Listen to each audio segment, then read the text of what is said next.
अल्हम्दुलिल्लाह अल्हम्दुलिल्लाहि रब्बिल आलमीन वस्सलातु वस्सलामु अला सय्यिदिना मुहम्मद अस्सादिक़ अल-अमीन व अला आलिहि तय्यिबीन अत्ताहिरीन अल-महदिय्यीन अस्साबिरीन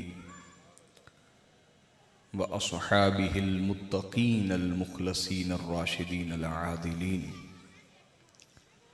अम्मा बअदु फ़अऊज़ु बिल्लाहि मिनश शैतानिर रजीम बिस्मिल्लाहिर रहमानिर रहीम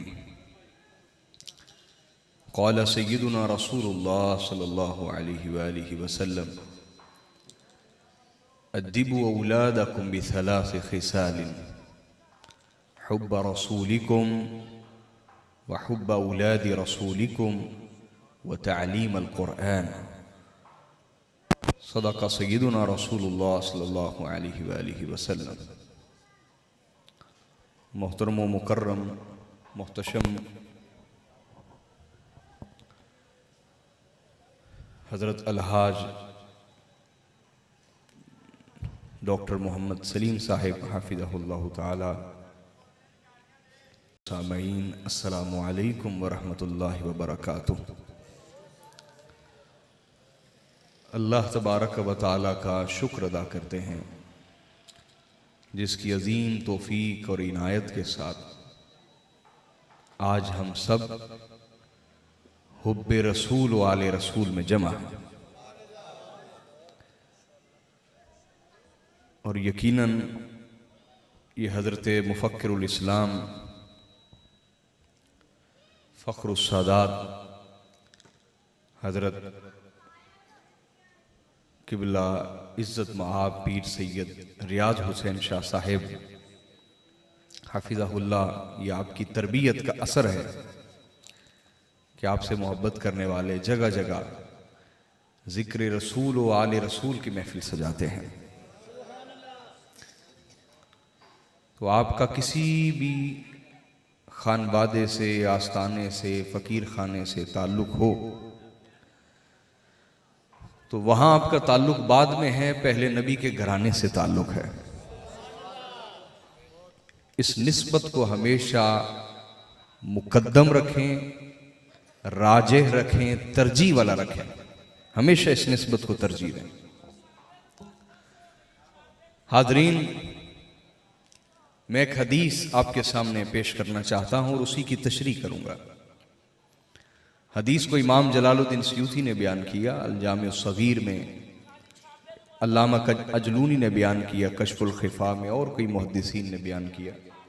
आवाज़ थोड़ी सी ऊंची कीजिए। आका अलैहिस्सलाम ने इरशाद फरमाया अद्दिबू औलादकुम बिसलासि खिसालिन,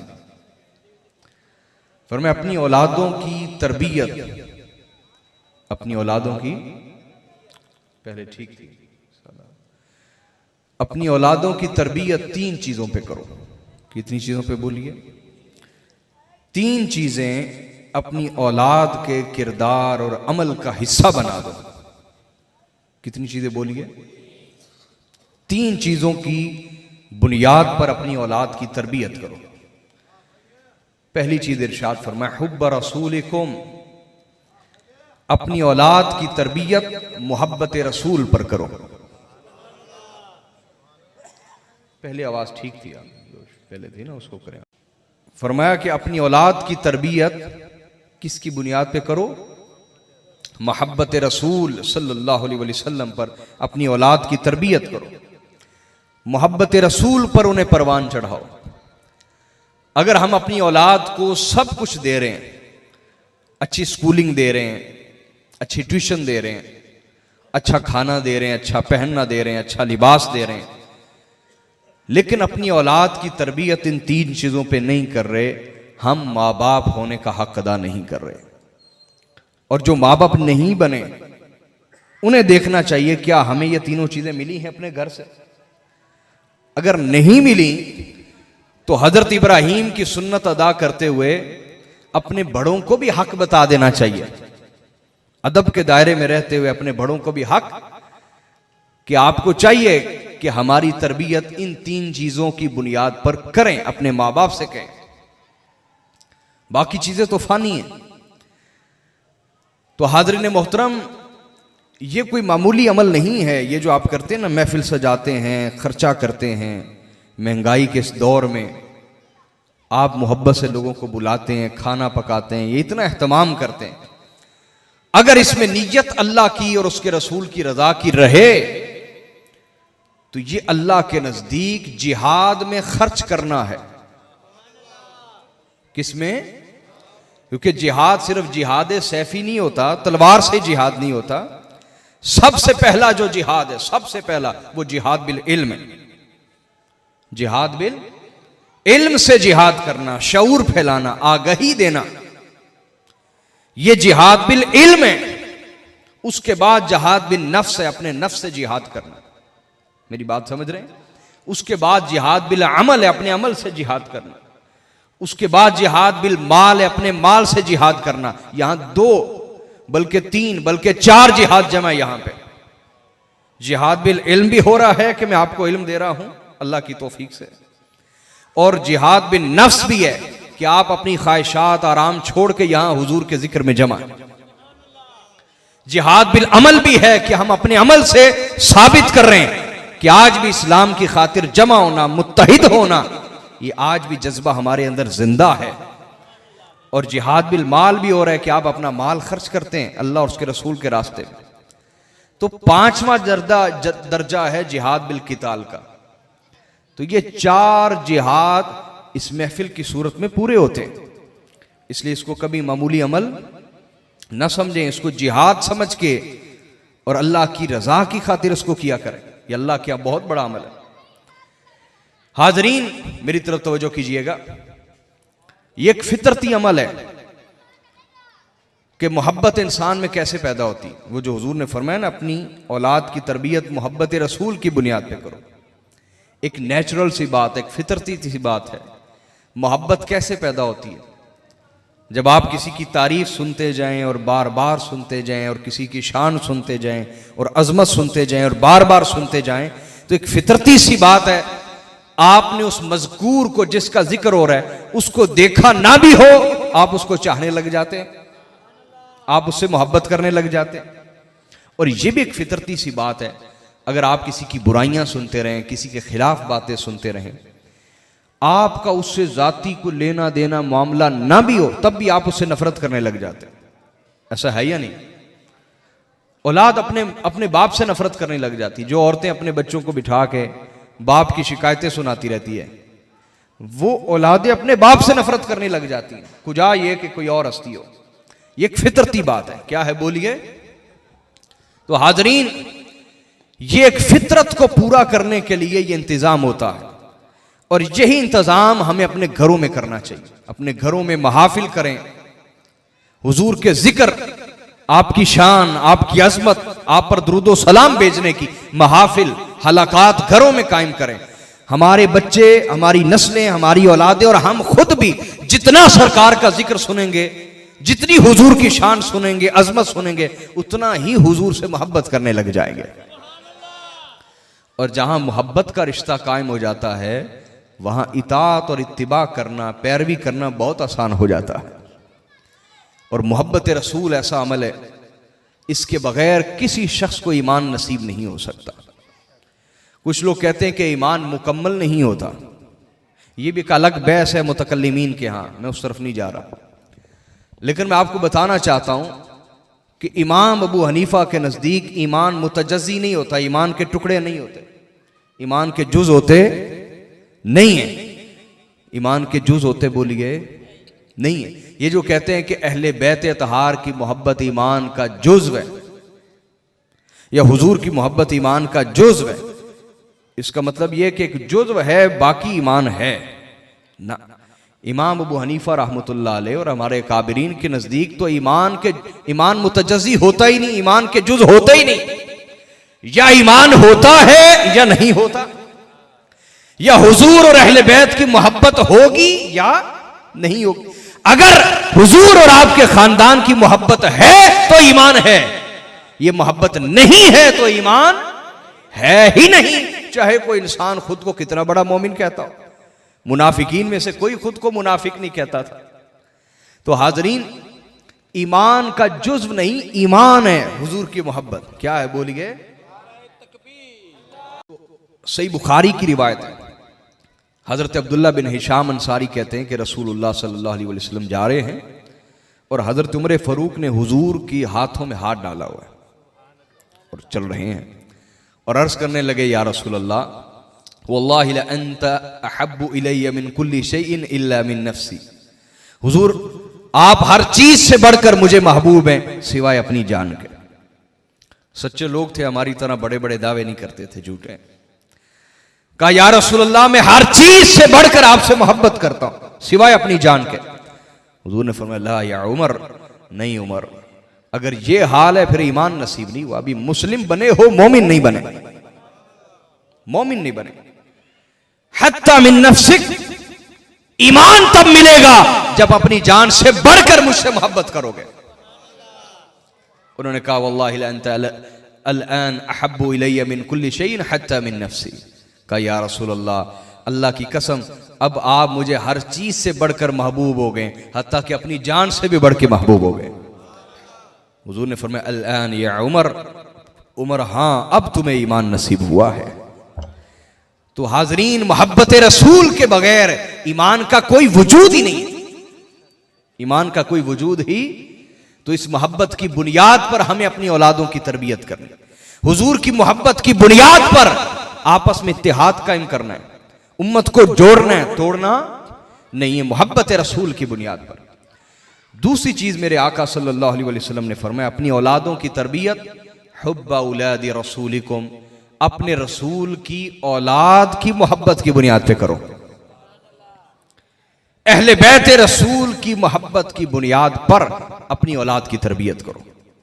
अपनी औलादों को सिखाओ हुजूर का घराना क्या है, उनसे मोहब्बत, उनका अदब, उनका एहतराम, उनकी खिदमत, ये सारे हकूक अहले बैत के हकूक दरअसल हकूक मुस्तफ़ा हैं। जो बंदा हुजूर के अहले बैत, आपके खानदान, आपकी आल औलाद से मोहब्बत नहीं करता, वो दर हकीकत रसूलुल्लाह से भी मोहब्बत, जो हुजूर की आल औलाद का अदब नहीं करता, वो दर हकीकत हुजूर का भी अदब नहीं करता। जो आका अलैहिस्सलाम के अहले बैत की खिदमत नहीं करता, वो हुजूर की भी खिदमत, चाहे इश्क़ रसूल के दावे करता फिरे। उसकी वजह यही है कि हुजूर का खानदान हुजूर का नायब है हमारे दरमियान, हुजूर की जिंदा निशानी है हमारे दरमियान, सरकार का खानदान। और ये याद रखें, शेखपुरा वालों, मेरी तरफ देखिए और मेरी बात पर हां या ना का जवाब दीजिएगा। क्या हर सैयद की मुखालफत होती है? नहीं होती। जो सैयद रोटी कमाए, रात को घर आए, अपने बीवी बच्चे पाले, वो सैयद सबको अच्छा लगता है। जो किसी के पीछे हाथ बांध के खड़ा हो जाए, किसी भी तंजीम में शामिल हो जाए, किसी के भी झंडे उठा ले, किसी के भी नारे मारे, उससे कोई नाराज होता? हमेशा उस सैयद की मुखालिफत होगी जो अपना मिंबर और मुसल्ला मांगेगा, जो अपना मिंबर और, क्योंकि हम पल्ला और हम शोभा लोगों में हसद होता है ना। तो याद रखिएगा, ये उम्मत हर दौर में अहले बैत रसूल की वजह से आजमाई गई, लेकिन अफसोस के साथ हम में से बहुत कलील हैं जो इस आजमाइश पे पूरा उतरते हैं और बाकी सारे के सारे इस आजमाइश में नाकाम हो जाते हैं। अहले बैत रसूल की मोहब्बत की बुनियाद पर मेरे आका ने फरमाया था अपनी औलादों की तरबियत करना, और हमने हर दौर में यह किया कि आले रसूल के खिलाफ बोलने वाला, आले रसूल की इज्जत पे हमला करने वाला, आले रसूल के माल जान पे हमला करने वाला, हर दौर में जब आप देखेंगे वो कोई ईसाई नहीं होता, वो कोई हिंदू। यार बोलो तो सही को मेरे साथ, को मेरी बातें आपको समझ भी आ रही है नहीं? रसूलुल्लाह बुरा मनाते थे कि हुजूर किसी से बात कर रहे हैं, वो आगे से रिस्पॉन्स ही ना दे रहा हो। तो ये एक फितरती बात है यार, रिस्पॉन्स दे, मैं ठीक कह रहा हूं या गलत कह रहा हूं। किसी दौर में आप नहीं देखेंगे वो कोई ईसाई हो, वो यहूदी हो, वो सिख हो, वो हिंदू हो, ये सारे कुफार आले रसूल से मोहब्बत करते हैं। हमारे पास भी दम कराने आते हैं, तावीज लेने आते हैं, दुआ कराने आते हैं।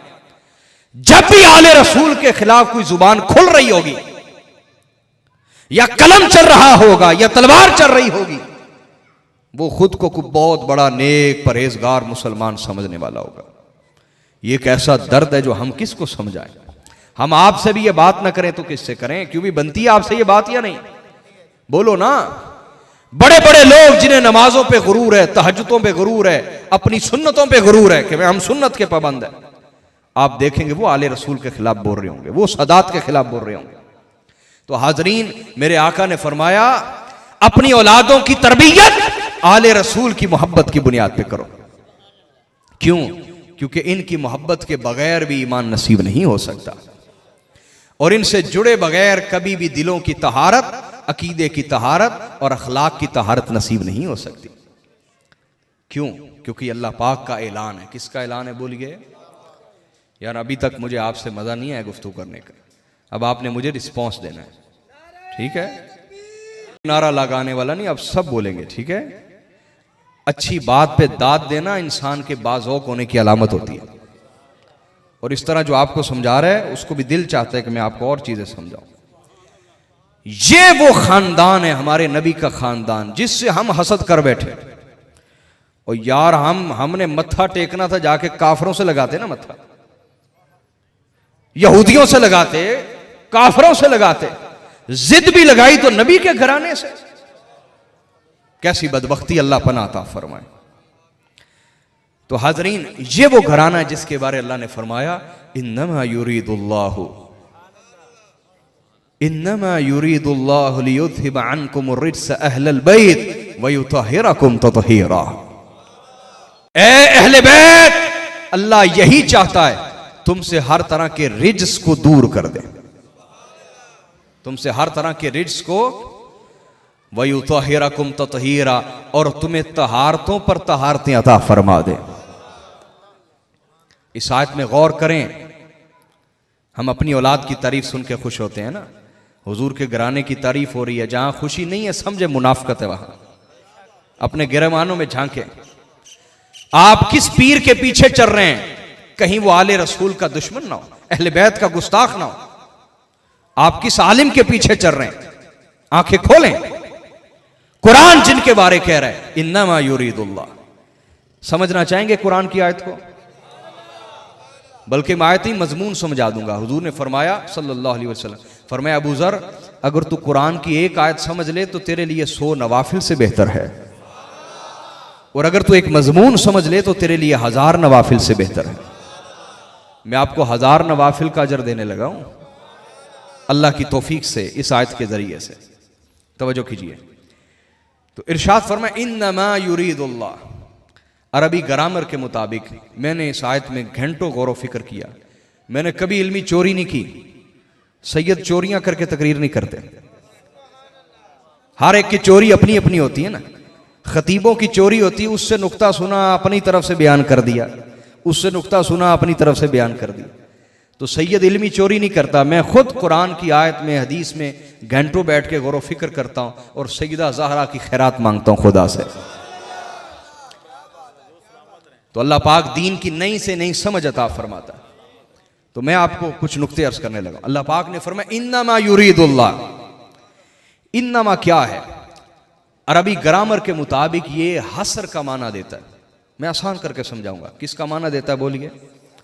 हसर का मतलब ये होता है कि ये जो हुक्म है ये सब के लिए नहीं है।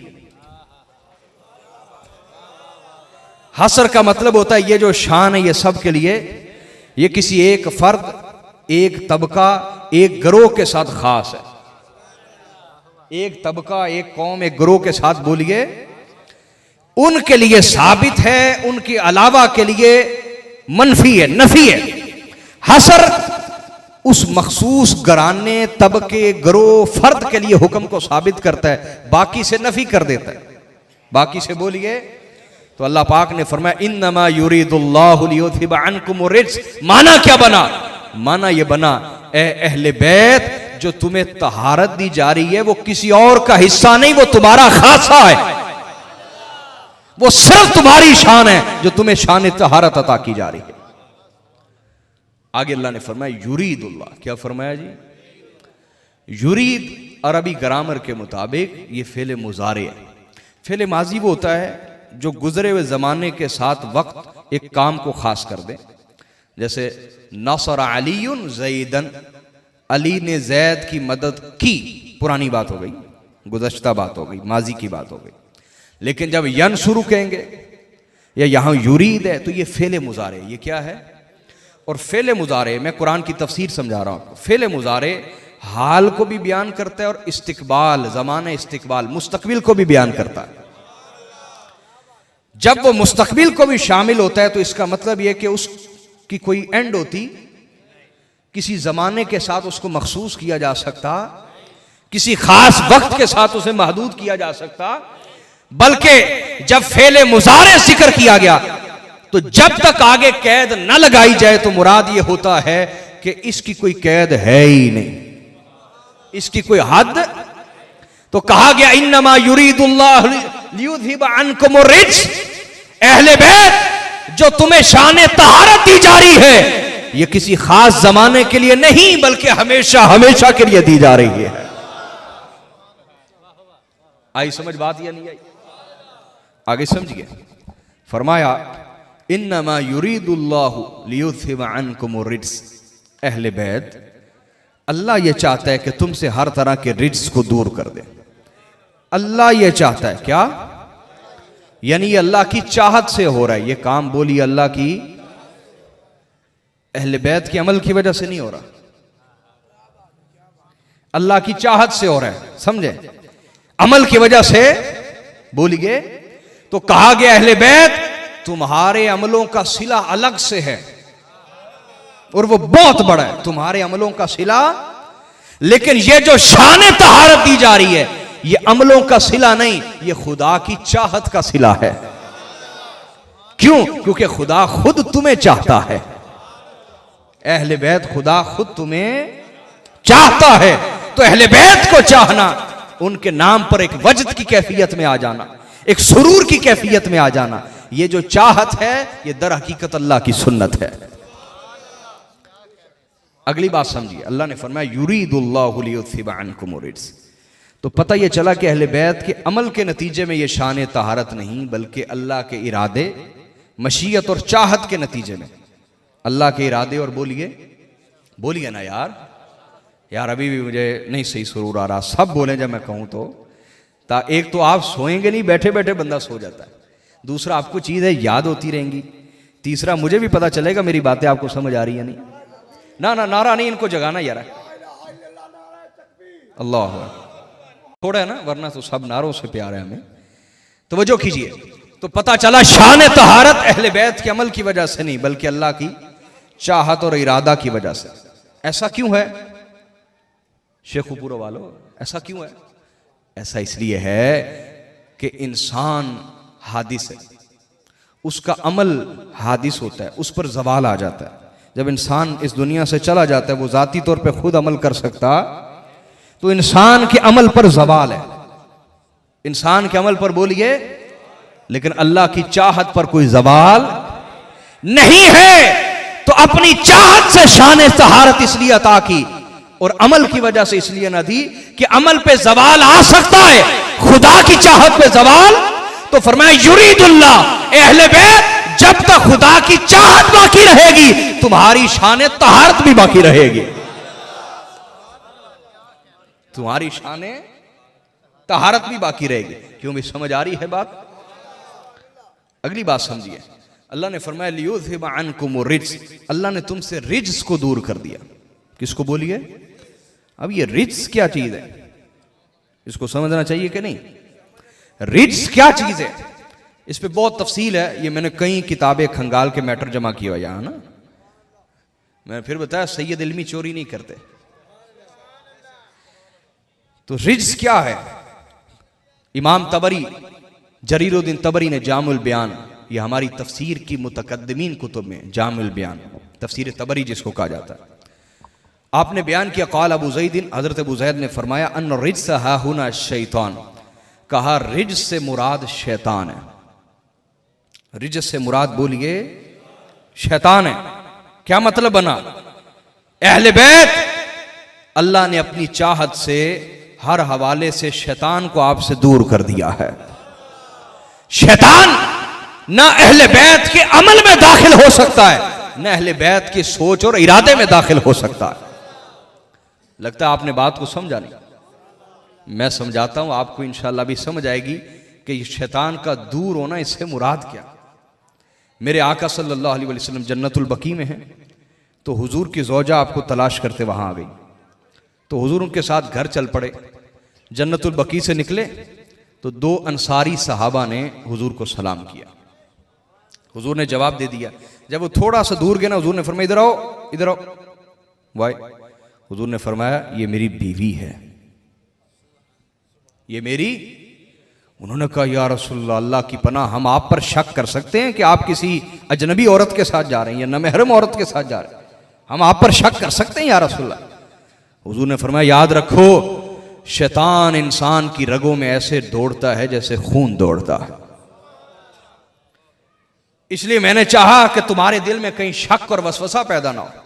शक और तो पता यह चला कि आम बाकी सबका मामला यह है कि शैतान रगों में इस तरह दौड़ता है जैसे खून दौड़ता है, लेकिन अहले बैत की शान यह है लियुज़हिबा अन्कुम रिज्स, अल्लाह ने शैतान को हमेशा के लिए उनसे दूर कर दिया है।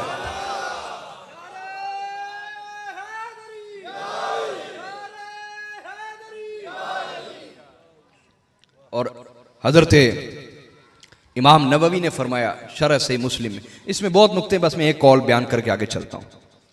वो कहते हैं रिज्स हुआ शक, कहते रिज्स शक को कहते हैं। रिज्स किसको कहते हैं बोलिए? वाह वाह वाह। तो अल्लाह ने फरमाया अहले बैत, बहुत सारे नुक्ते उदार हैं, इंशाल्लाह आपको फिर कभी बताऊंगा। कहा अहले बैत, अल्लाह ने अपनी चाहत से आपको इतना बड़ा सरापा हक बना दिया है, आप सरतपा हक की हक हैं कि आपके जहन और वहमो गुमान में भी, अमल में तो बड़ी दूर की बात, वहमो गुमान में भी कभी शक नहीं आ सकता। इतना हक पर कायम है, इतना हक पर कायम है कि उनके वहमो गुमान में भी कभी शक आ सकता, तो उनके पीछे चलने वालों में शक क्यों आ जाता है? ओ भाई, सैयदों के मुरीद हो या किसी भी पीर के मुरीद हो, सैयदों से पहला रिश्ता है तुम्हारा, उस पीर से दूसरा रिश्ता है। नबी की आल औलाद के मामले में कभी शक का शिकार ना हो, वरना उनसे तो रिज्स दूर हो गया, आपके दिमाग में रिज्स आ जाएगा। आपके दिमाग में वो जो रिज्स उधर से दूर हुआ है ना, उसका हिस्सा आपको मिलने लग जाएगा, क्योंकि रिज्स शक को कहते हैं। किसको कहते हैं बोलिए? बोलिए ना। अब अगली बात समझिए, अल्लाह ने फरमाया इन्नमा युरीदुल्लाहु लियुज़हिबा अन्कुम रिज्स। अहले बैत, अल्लाह की चाहत यह है कि तुमसे हर तरह के रिज्स को दूर कर दे। हर तरह के रिज्स को, तवज्जो है आखिर तक हाजरीन? जब अल्लाह ने कहा कि हर तरह के रिज्स को दूर कर दे, तो अहले बैत पाक तो इधर ही हो गए भाई, वो कुन फयकून का मालिक है ना। युरीद जब उसने कह दिया तो अहले बैत पाक तो इधर ही हो गए ना। लियुज़हिबा अन्कुम रिज्स, रिज्स दूर हो गया। रिज्स बोलिए, तो पाक तो इधर ही हो गए, तो फिर अलग से क्यों कहा वयुतहिरकुम ततहीरा? पाक तो इधर ही हो गए ना, पाक तो इधर ही हो गए, फिर जरूरत क्या थी कि फरमाया वयुतहिरकुम ततहीरा? हां, पाक इधर ही हो गए। जब कहा वयुतहिरकुम, तो तहारत पर तहारत दी। जब कहा ततहीरा, तो ऐसी तहारत पर फायज किया कि कयामत तक उनकी तहारत को कोई माप ही नहीं सकता। तहारतों पर तहारत अता फरमा। तहारतों पर बोलिए। और ततहीरा मफूल मुतलक है, अरबी ग्रामर के मुताबिक ये मफूल मुतलक है और ताकीद के लिए लाया जाता है। किसके लिए बोलिए?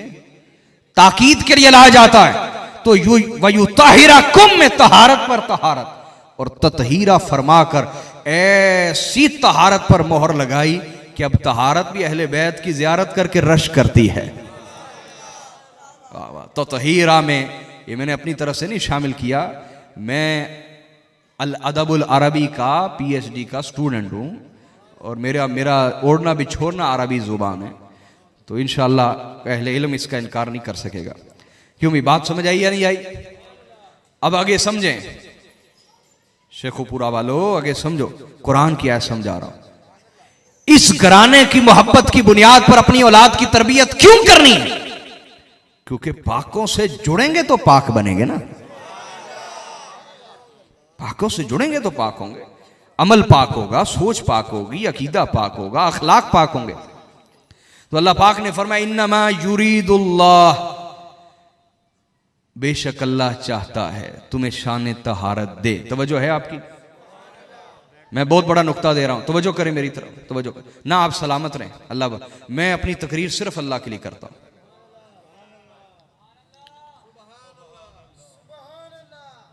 तवज्जो कीजिए, तवज्जो फरमाइए। अल्लाह ने फरमाया बेशक अल्लाह चाहता है, मफहूमी तर्जमा, तुम्हें शान तहारत दे, रिज्क दूर कर दे। अल्लाह चाहता है। युरीदुल्लाह का माना क्या है? अल्लाह। बोलिए इसका माना क्या है? सब नहीं बोले अल्लाह। इससे पता चला अहले बैत की खैर चाहते रहना अल्लाह की सुन्नत है। युरीदुल्लाह, अल्लाह चाहता है, अहले बैत की खैर चाहते रहना, उनकी आल औलाद की खैर चाहते रहना, ये अल्लाह की सुन्नत है। मैंने कोई कहानी छेड़ी है? कुरान समझा रहा हूं। अल्लाह चाहता है, आगे गौर कीजिए, लियुज़हिब अन्कुमुर रिज्स, लियुज़हिब अन्कुमुर, अल्लाह तुमसे रिज्स दूर कर दे। अल्लाह तुमसे रिज्स। इससे पता चला कि अहले बैत से तकलीफ को दूर करना यह भी अल्लाह की सुन्नत है। अहले बैत से तकलीफ को दूर करना यह भी अल्लाह की। कोई अमल, कोई बंदा, कोई शख्स, कोई जुबान, कोई कलम अहले बैत को तकलीफ दे रहा है तो उस तकलीफ को दूर करना अहले बैत से, यह अल्लाह की सुन्नत है। ये क्या है? बोलिए अल्लाह की। और भी इसमें बहुत सारे नुक्ते हैं, उधार रहा, इंशाअल्लाह कभी बयान करूंगा इस पे। तो मैं ये अर्ज कर रहा था कि ये वो घराना है जिस पर अल्लाह ने तहारतों का नुज़ूल फरमाया। हम इनसे जुड़ेंगे तो अकीदे की तहारत मिलेगी। अकीदे की बोलिए, आज तक हम इसी वहमो गुमान में, ये पता नहीं हक क्या है और हक किधर है। वजह क्या है? अकीदों की तहारत नहीं मिली ना। अकीदों की तहारत, अहले बैत से जुड़ो, अहले बैत से, तुम्हें अकीदों की तहारत नसीब हो जाएगी।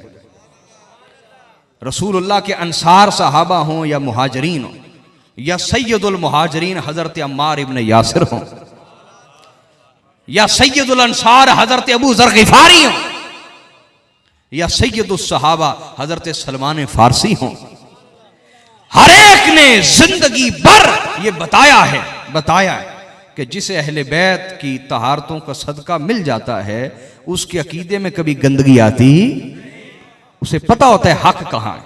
हक बोलिए। और मैं एक हदीस भी दे देता हूं, इसकी तफसीर में, कुरान पाक की तफसीर में मेरे आका सल्लल्लाहु अलैहि वसल्लम ने इरशाद फरमाया, रहिमल्लाहु अबू बकर ज़व्वजनी इब्नता, हुजूर ने फरमाया अल्लाह अबू बकर पे रहमत फरमाए, उन्होंने अपनी बेटी का मुझसे निकाह किया। वह हमलनी इला दारिल हिजरा, और मुझे मदीना हिजरत के लिए उन्होंने अपनी रफाकत और दोस्ती दी। वह आता का बिलालन, और बिलाल को अपने माल से आज़ाद किया। रहिमल्लाहु उमर, अल्लाह हजरत उमर पे रहमत फरमाए। जब रसूलुल्लाह फरमाएंगे तो हजरत तो नहीं कहेंगे ना। अल्लाह उमर पे रहमत फरमाए। यक़ूलुल हक़ व इन काना मुर्रन, ये हक कहता है चाहे कड़वाई क्यों ना हो, और यही वजह इसका कोई दोस्त नहीं। आगे फरमाया रहिमल्लाहु उस्मान, अल्लाह उस्मान पे रहम फरमाए।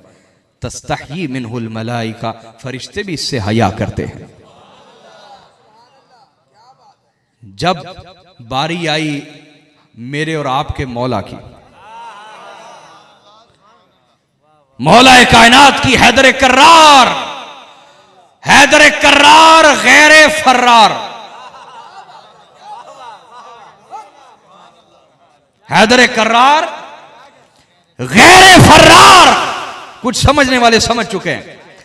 हैदर कर्रार गैर फर्रार की बारी आई, मेरे नबी के अल्फाज बदल गए। और मैं रहिमल्लाहु अलैया, अल्लाह मेरे अली पे रहमत फरमाए। उसके बाद मेरे नबी ने हाथ उठा दिए। यह एहतमाम किसी और के लिए नहीं किया, यह एहतमाम किसी और के लिए नहीं किया, हाथ उठा दिए। वजह क्या है? अहले बैत के लिए खुसूसी एहतमाम करना, यह अल्लाह की भी सुन्नत है, नबी की भी सुन्नत है। देखो कुरान ने कहा ना अहलल बैत, कुरान ने क्या कहा? तो इन्हें अलग शान से जानना, मानना, पहचानना, ये अल्लाह की सुन्नत है। यही हुजूर का तरीका रहा। हुजूर ने हाथ उठा दिए और हाथ उठा के क्या फरमाया? जाग रहे हैं पीछे तक। तो इस नुक्ते की आपने कदर की तब भी मुझे पता चल जाना है, ना की तब भी मुझे पता चल जाना है। मेरे आका ने हाथ उठा दिए, तहारतों की बात हो रही है।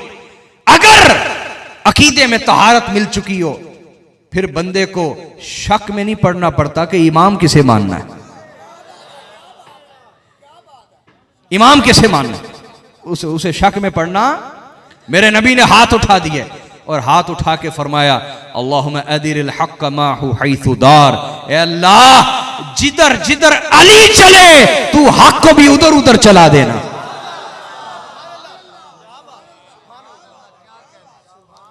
जिधर अली चले तो हक को भी।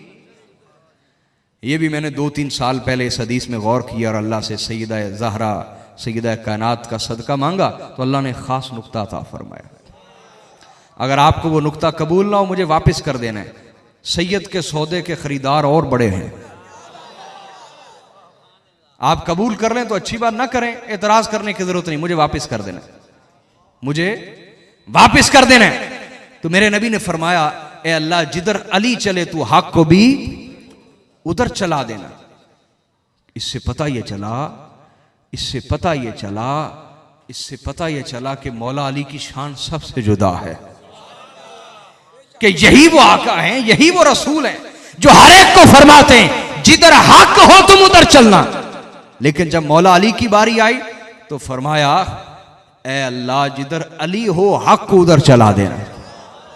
हाय हाय, पता ये चला, पता ये चला कि हर कोई हक के पीछे चलने का पाबंद है और हक खुद अली के पीछे चलने का पाबंद है। हर एक को हुजूर ने फरमाया हक के पीछे चलना, क्या?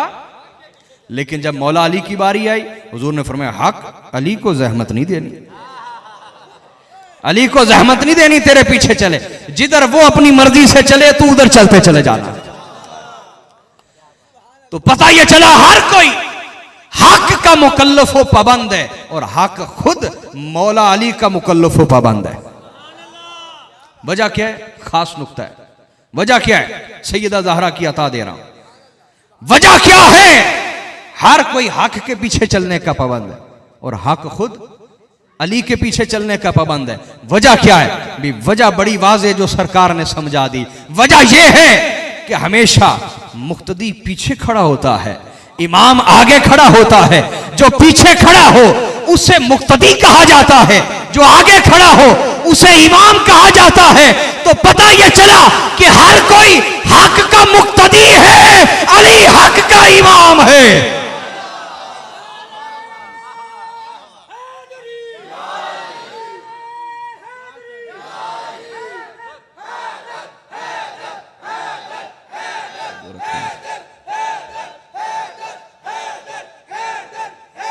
सलामत रहे, सलामत रहे। वक्त थोड़ा है, वक्त थोड़ा है। अल्लाह इज्जत दे आपको, अल्लाह इज्जतों से नवाजे। तो जब अकीदे में तहारत उतर आए तो फिर बंदे को इमाम पहचानने में परेशानी होती, और जब अकीदों में तहारत नहीं उतरती तो बंदा हैरानी परेशानी में ही रहता है। ला इलाहा उला वला इलाहा उला, ना इधर का ना इधर का। और जब हाजरीन, जब अखलाक में तहारत उतरती है, जब बोलिए अहले बैत की तहारत अखलाक में उतरती है तो बंदा बदतमीज नहीं रहता, किसी का हक नहीं मारता, जुल्म नहीं करता, ज्यादती नहीं करता। और ये चीज अहले बैत से जुड़े बगैर हमें नहीं मिल सकती, क्योंकि अहले बैत वो थे जो जन्नत के सरदार हैं और अहले बैत वो हैं जो जन्नत के सरदार हैं। इसके बावजूद किसी का हक मारना तो दूर की बात, जिसने उनका भी हक मारा उन्होंने माफ कर दिया, जिसने उन्हें महरूम किया उसे भी अता किया। मरवान लाइन, अल्लाह उस पर लानत करे, मिंबरों पे खड़ा होकर इमाम हसन के सामने मौला अली को गालियां देता था। लेकिन जब बनु मैया उससे नाराज हुए और लाखों दिरम का उसके ऊपर कर्जा चढ़ा, गपले मारे ना उसने, स्कैंडल खुले, जब किसी जगह पनाह ना मिली, इमाम ज़ैनुल आबिदीन के पास आया आपने अपने खादिम से फरमाया इस पर जितना कर्ज है, लाखों दिरहम, करोड़ों रुपए की रकम, फरमाया सब के सब अदा कर दो। अपने दुश्मनों पर एहसान करना, ये अहले बैत के अखलाक हैं। इस घराने से जुड़ने की जरूरत इसलिए है, हुजूर ने फरमाया अपनी औलादों की तरबियत मेरी औलाद की मोहब्बत पे करो। क्यों? क्योंकि इन जैसे अखलाक दुनिया छान मारोगे तुम्हें कहीं नहीं मिलेंगे, दुनिया छान मारोगे। इमाम ज़ैनुल आबिदीन ने कहा ना बनु उमय्या के अयाशों को, कहा जब ज़ाहरी हुकूमत भी हमारे पास थी और हमारी तलवारें तुम्हारी गर्दनों पे थी फतह मक्का के मौके पर, हमने तुम्हें माफ कर दिया, और जब तुम इख्तदार पर बराजमान हो गए तो तुमने किसी निस्बत और किसी रिश्ते की हया न रखी। इस घराने से जुड़ने की जरूरत है। इस घराने ने अखलाक में तहारतें पेश की हैं, अखलाक में तहारत। आज हम हर जगह जवाल का शिकार हैं, सबसे ज्यादा हमारे अखलाक बर्बाद हो चुके हैं। हमारी रिश्तेदारियां छोटी छोटी बात पर झगड़े, बहन भाइयों में छोटी छोटी बात पर झगड़े, हमारे उलमा छोटी छोटी बात पर झगड़ रहे हैं। मिंबर पर बैठ के नाम लेके कोई उसके खिलाफ बोलेगा, नाम लेके कोई उसके खिलाफ बोलेगा। ऐसे फसादी मुल्लाओं को मिंबर पे मत बैठने दिया करो, ये पाकों का मिंबर है। किन का मिंबर है बोलिए, किन का मिंबर है? ऐसे नापाक लोगों को ना बैठने दिया करें जो फसाद करें, इस पे बैठ गालियां दें, झगड़े कराएं, मजहबी फसादात करें। ऐसे खतीबों की हौसला शिकनी अगर आपने ना की, हौसले ना तोड़े, आप सब मुजरिम हैं अल्लाह के, आप सब अल्लाह के मुजरिम हैं। ऐसे लोगों को आप पैसे देके बुलाते हैं, उनकी बड़ी कदर करते हैं कि वो पैसे लेके आते हैं, और आप उनकी इज्जत भी करते हैं। ऐसे इतने हम गिर चुके हैं अखलाक में, अल्लाह हमारी इस्लाह फरमाए। तो ये पाकों का मिंबर है, ऐसे फसादियों नापाकों को मिंबर पे मत बैठने दिया करें। ये कोई बनु उमय्या का दौर नहीं है, ये आशिकों का दौर है, इस चीज की पाबंदी किया करें। तो अहले बैत वो हैं जिन्होंने अखलाक में तहारतें पेश की। हुजूर मौला कायनात को जब ज़रब लगाई अब्दुर्रहमान इब्ने मुलजम ने, तो आप सब दौड़े आपकी तरफ, फरमाया मेरी कम फिक्र करो, उसकी फिक्र करो, वो घबरा गया है। हाय हाय हाय, उसकी फिक्र करो, वो घबरा गया है, उसको पानी पिलाओ, उसके खाने का इंतजाम करो। कोई इतना भी करीम होता है, हाय हाय, कोई इतना भी करीम होता है। वाह वाह वाह वाह वाह। हाजरीन, इमाम हसन अलैहिस्सलाम जब आप खिलाफत से दस्तबरदार हुए तो आपने चाहा कि मैं मूसल में क़याम करूं। मूसल एक ठंडा इलाका था, जैसे हमारे यहाँ मरी सवात हैं, अच्छे इलाके हैं। तो मूसल में एक बड़ा ही आले रसूल की मोहब्बत का दम भरने वाला, ऐसे जेली आशिक रसूल आज भी बहुत ज्यादा है, सच्चे कम हैं, जेली ज्यादा हैं, दावे करने वाले। उसने इमाम को कहा कि आप हुजूर मुझे मेजबानी का शर्फ दें। आप उसके घर रुक गए, क़याम फरमाया। उसने हुकूमत के साथ साजबाज करके 3 दिन आपको जहर दिया नाश्ते में, 3 दिन जहर, सारा दिन आप तकलीफ में, उल्टियां, तबीयत इंतहा की खराब, तकलीफ, अजियत। चौथे दिन उसने, तीसरे दिन लिख दिया ना गवर्नर को कि जो आपने जहर भेजा ये काम नहीं कर रहा, को अच्छे वाला जहर दें।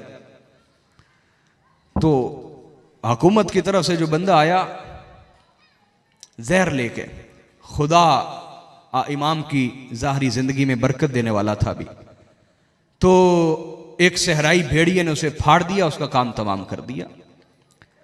तो इमाम अलैहिस्सलाम का एक मोहब्बत करने वाला, उसने रस्ते से गुजर रहा था, उसने देखा भी ऊंट खड़ा है, उस पर सामान है, उसने चेक किया तो अंदर एक खत है और जहर की बोतल, और खत उस मेजबान के नाम था जिसके घर में इमाम ठहरे हुए थे, और ऊपर लिखा था कि तुमने 3 दिन जहर दिया हसन को, नहीं कारगर हुआ, इसका एक कतरा दे देना, अगर पूरे दस्तरखान वालों को दे दोगे सब के सब मर जाएंगे। इतना जहरीला जहर है। वो लेके इमाम के पास आए, इमाम ने जब पढ़ा आपके रंग मुबारक जर्द हो गया, लेकिन आपने ना मुसल्ले के नीचे उसको छुपा दिया। साद बिन मसऊद सकफी रदी अल्लाह तआला अन्हु, इन्होंने कहा हुजूर क्या लिखा है इस खत में? कहा छोड़ दो, तुम्हें क्या गरज इससे? कहा नहीं हुजूर, इसमें कुछ है ऐसा जिसका ताल्लुक है आपकी तबीयत की खराबी के साथ, मुझे दिखाएं। कहा नहीं रहने दो। वो जल्दी से उठा, उसने खत निकाला, तो वो अंदर मेजबान के नाम खत था और उस पर सारी तहरीर थी। वो ले आया, उसे गिरेबान से पकड़ के कहा, हुजूर आप इसका पर्दा रखना चाहते थे, जिसने 3 दिन आपको मोहब्बत के नाम पर जहर दिया, आप इसका पर्दा रखना चाहते थे। आपने फरमाया, साद मूसली, हम आले रसूल हैं, किसी के दस्तरखान पे बैठ जाएं फिर उसका पर्दा फाश नहीं किया करते। यह अहले बैत के अखलाक है, अहले बैत के अखलाक। अहले बैत के अखलाक की तरफ लौटे बगैर हमारे अखलाक ठीक नहीं हो सकते। आज इकट्ठे भाई खाने वाले कल को दुश्मन बन जाते हैं, इकट्ठे एक दस्तरखान पे खाने वाले दोस्त कल को दुश्मन है। हमारे अखलाक उजड़ गए और हमारे अंदर से हया उठ गई। और बल्कि आप आपस की रिश्तेदारियां छोड़ें, ऐसे लोग भी होते हैं जो एक वक्त में सैयदों के हाथ चूम रहे होते हैं, दूसरे वक्त में उनकी कोई तवक्को के खिलाफ काम हो जाए तो वो सदात के खिलाफ बोलने लग जाते हैं, अपने ही नबी के घराने के खिलाफ बोलने लग जाते हैं। हम इस हद तक गिरे हुए हैं। अल्लाह हमारी इस्लाह फरमाए और हमारी आंखों से पर्दा हटाए। तो हाजरीन, अखलाक तब हमारे बेहतर होंगे जब अहले बैत के साथ जुड़ेंगे। इसलिए हुजूर ने फरमाया कि अपनी औलादों की तरबियत आले रसूल की मोहब्बत की बुनियाद पे करो। अजान का जवाब दीजिए। आने से जुड़ेंगे तो अल्लाह हमें अखलाक में भी तहारत अता फरमाएगा, अखलाक में भी बोलिए तहारत अता फरमाएगा। और हाजरीन, अगर आप कभी गौर करें इमाम ज़ैनुल आबिदीन के इस जुमले में, इमाम ज़ैनुल आबिदीन अलैहिस्सलाम के इस जुमले में, हर सुबह इमाम ज़ैनुल आबिदीन का मामूल था, हाथ उठा के कहते थे, या अल्लाह, मैं अपनी इज्जत पे हमला करने वाले हर शख्स को पहले ही माफ करता हूं। मैं अपनी इज्जत पे हमला करने वाले हर शख्स को पहले ही, मेरी वजह से किसी की पकड़ ना करना। मुझे कोई गाली दे मैं उसे पहले माफ करता हूं, मेरी कोई गीबत करे मैं उसे माफ करता हूं, मुझ पे कोई बहतान लगाए मैं उसे माफ करता हूं। ये क्या है, इसमें गौर करें। इंसान का सीना इतना वसी कैसे हो गया? हां, ये तब होता है जब उसके अखलाक में तहारतें नाज़िल हो। हजरत ख्वाजा मोइनुद्दीन चिश्ती अजमेरी ने फरमाया, अगर तू चाहता है कि खुदा तुझे अपना दोस्त बना ले, तू खुदा का वली बने, तो खुद को जमीन की तरह आजिज बना ले। जमीन की तरह बोलिए, जमीन पर कोई मुसलमान चले उसके लिए भी बिछी रहती है, कोई काफिर चले, बद चले, बुरा चले, उसके लिए भी बिछी रहती है। हर नेको बद के लिए आजिजी का इजहार। फरमाया, जमीन की तरह आजिज हो जा, खुदा तुझे दोस्त बना लेगा। और फरमाया, समंदर की तरह अपना सीना खुला और वसी कर ले, खुला और कि समंदर से कोई अपना पानी ले या गैर ले, किसी को रोकता टोकता नहीं है। और फरमाया, अगर तू चाहता है खुदा तुझे दोस्त बनाए तो सूरज की तरह सखी हो जा, सूरज की तरह कि सूरज की शुआएं और किरणें अपनों के घर में भी उतरती हैं, गैरों के घर में भी उतरती हैं। ये सैयद मोइनुद्दीन चिश्ती अजमेरी, ये भी अहले बैत में से, ये भी अहले बैत में से, अहले बैत के इमाम है। इन्होंने फरमाया, ऐसे बनोगे तो अल्लाह तुम्हें दोस्त बनाएगा।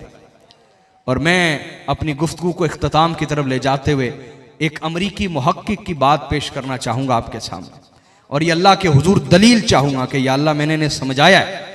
अगर एक गैर मुस्लिम मुहक्किक इस्लाम और पैगंबर इस्लाम यानी अहले बैत, हुजूर अहले बैत में से, सरकार किस में से बोलिए? हुजूर को सहाबी नहीं कहा जा सकता। हुजूर ईमान की हालत में किसी को सोबत से नवाज दे, वो सहाबी बन गया। हुजूर अहले बैत में से, किन में से बोलिए?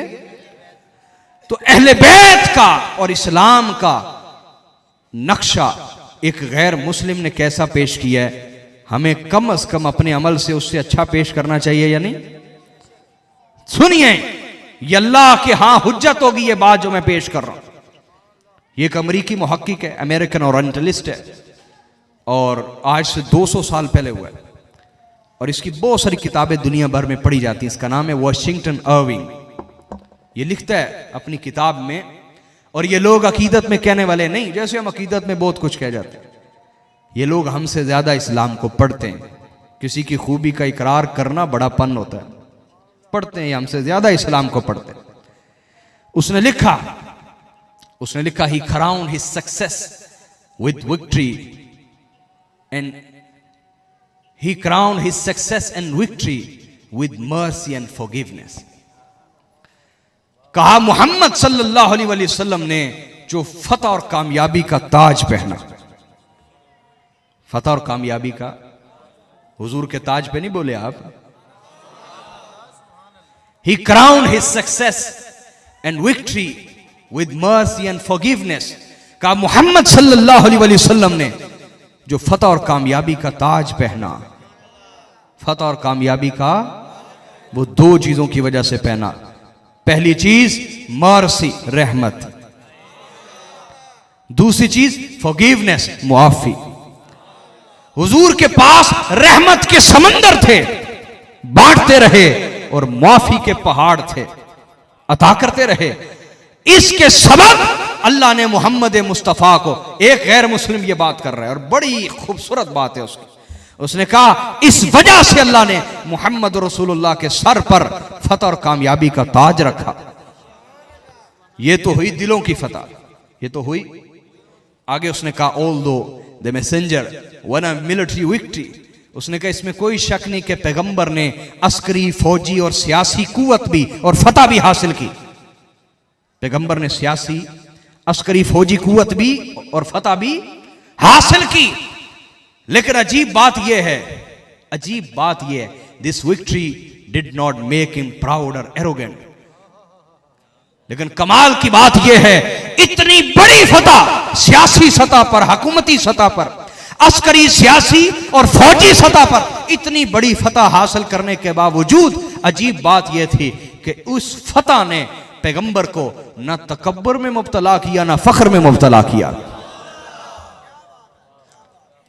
ना आप मुतकब्बिर हुए, ना मुतफाखिर हुए। वजह क्या है? जो उसने वजह लिखी ना, शेखुपुरा वालों, हम एक पहाड़ सोने का भी रख देना उसके मुकाबले में, उसके जुमले की कीमत अदा नहीं कर सकते।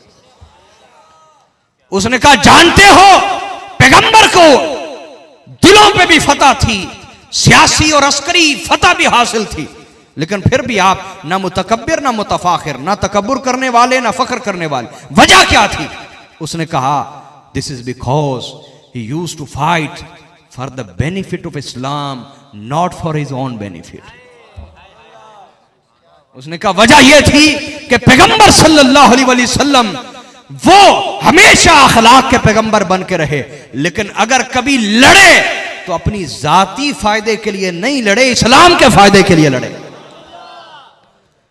आज हमारी आपस की लड़ाइयों से इस्लाम को फायदा हो रहा है या नुकसान हो रहा है? हमारे उलमा की आपस की लड़ाइयों से इस्लाम को फायदा हो रहा है या नुकसान हो रहा है? जो इस्लाम को नुकसान पहुंचाए वो कौन सा सच्चा मुसलमान है? ये मिंबर लड़ाई की जगह नहीं, अमन की जगह है, इत्तेहाद की दावत की जगह है। इख्तिलाफ जिंदा रहेगा और वो हुस्न इल्म का, लेकिन इख्तिलाफ की बुनियाद पर मुखालफत करना, बदतमीजी करना, बदअखलाकी पे उतर आना, झगड़े कराना, फिरका बंदी करना, अब अपनी अलग-अलग तंजीमें, जमातें बनाते चले जाना, उम्मत को टुकड़े करते चले जाना, ये इस्लाम की खिदमत नहीं, इस्लाम को नुकसान पहुंचाना।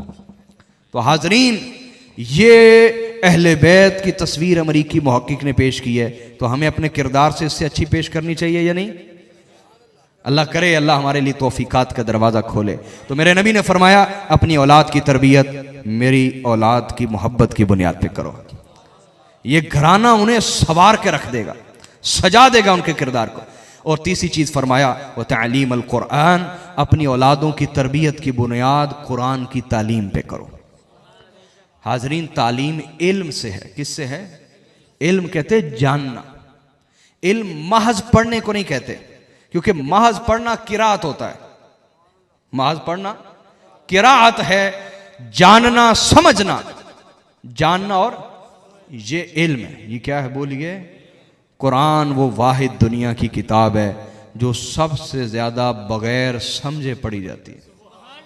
ये सुभान अल्लाह वाली बात है, ये रोने वाली बात है। ये मेरे भाइयों, ये नोहा बयान किया मैंने कौम का, उम्मत का।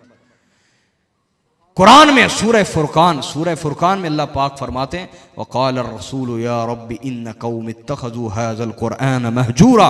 क़यामत वाले दिन रसूल शिकायत करेंगे, ए मेरे रब, मेरी कौम ने कुरान को छोड़ दिया था। जिस बंदे को पता ही नहीं कुरान में क्या लिखा है या कुरान मुझे क्या कह रहा है, मेरा रब मुझे क्या कह रहा है, उसने क्या अमल करना है, तो कुरान पाक को समझ के पढ़ना शुरू कीजिए। आसान तर्जमा लीजिए, आसान तर्जमा। पुराने बुजुर्गों के तर्जमे अदब के लायक है, लेकिन वो समझ भी तो आए ना, पुरानी जुबान पुरानी होती है। तो कई लोग अकीदत में पुराने ही तर्जमे चलाते चले जा रहे हैं जी। मैंने एक दफ़ा स्टूडेंट्स के सामने मैंने कहा यार मुझे बताओ इसका तर्जमा क्या है, वही रब है पूरब और पश्चिम का। पढ़े लिखे लोग बैठे कहते हैं हमें नहीं पता ये पूरब और पश्चिम क्या है। मैंने कहा इसी को मैं अरबी में कहता हूँ, इसी में रब्बुल मशरिकैन व रब्बुल मगरिबैन। इसका तर्जमा करें, वो बच्चों ने बड़ी सादगी से कर लिया है। मशरिकैन मशरिक, मगरिबैन मगरिब। समझ आ रही या नहीं आ रही? तो बाज़ औक़ात अरबी समझ आ जाती, पुरानी उर्दू समझ नहीं आती। आसान तर्जमा लीजिए, जदीद उर्दू ज़ुबान का तर्जमा लीजिए, कुरान के करीब हो। वो ज़माने में, आज इकबाल डे भी है, मैं इकबाल के शेर पे बात ख़त्म करूँगा। वो ज़माने में मुअज़्ज़ज़ थे मुसलमान होकर, तुम खार हुए तार के कुरान होकर। और इकबाल ने कहा शोर है हो गए दुनिया से मुसलमान नाबूद। शोर है कि दुनिया में कोई मुसलमान नहीं रहा, नाबूद खत्म हो गए। शोर है हो गए दुनिया में मुसलमान नाबूद। हम ये कहते हैं थे भी कई मुस्लिम मौजूद, आज कई मुसलमान थे भी जो खत्म हो गए। शोर है हो गए दुनिया में मुसलमान नाबूद। हम ये कहते हैं थे भी कई मुस्लिम मौजूद। वज़ा में तुम हो नसारा तो तमद्दुन में हनूद। ये मुसलमान हैं जिन्हें देख के शर्माएं यहूद। वज़ा में ज़ाहरी लिबास, ज़ाहरी फैशन, वज़ा कता में तुम ईसाई लगते हो, तमद्दुन में अपने रस्म रवाज में हिंदू हो। फिर सुने शेर को, शोर है हो गए दुनिया से मुसलमान नाबूद। हम ये कहते हैं थे भी कई मुस्लिम मौजूद। वज़ा में तुम हो नसारा तो तमद्दुन में हनूद। ये मुसलमान हैं जिन्हें देख के शर्माएं यहूद। हाज़रीन, हमें ये शर्म दूर करनी है, करेंगे? ये जिहाद शुरू कर दें। जिहाद बिल इल्म, अब इल्म से जिहाद करना। जिहाद बिल अमल, अमल से जिहाद करना। जिहाद बिल नफ्स, अपनी बुरी ख्वाहिशों के खिलाफ जिहाद करना, गुस्से के खिलाफ जिहाद करना। और जिहाद बिल माल, अपने माल से जिहाद करना। ये 4 जिहाद की मैंने आपको तालीम दी है। शुरू करें खुद से, अपने बच्चों से, अपने घर से। अगर आपने शुरू कर लिया, इंशाअल्लाह एक ऐसा इनकलाब आएगा जो दुनिया में फिर से इस्लाम को गालिब कर देगा। अल्लाह रब्बुल इज़्ज़त हमें अमल के मैदान का शाहसवार बनाए। और जो मैंने दर्स दिया, अल्लाह इसको समझने, याद रखने, अमल करने, आगे पहुँचाने की तौफीक अता फरमाए। अल्लाह मेरी हाज़िरी कबूल फरमाए, कमियाँ कमज़ोरियाँ रब मुआफ़ फरमाए। अल्लाह हम पे राज़ी हो, रसूलुल्लाह हम पे राज़ी हों, सैयदा ज़हरा हम पे राज़ी हों। और ये हमारी आजिज़ाना खिदमत सैयदा कायनात की बारगाह में कबूल हो। वस्सलामु अलैकुम व रहमतुल्लाह।